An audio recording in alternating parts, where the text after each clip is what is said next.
Алғашқыда осылай жай отта қайнатып аламыз етімізді піскенге дейін.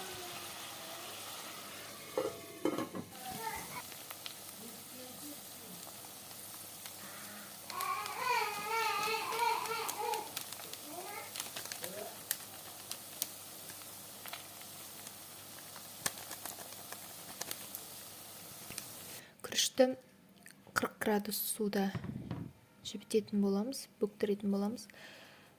До конца бөктіргеннен кейін күрішіміз міне тырнақпен бөлген кезде спокойно екіге бөлініп қалады.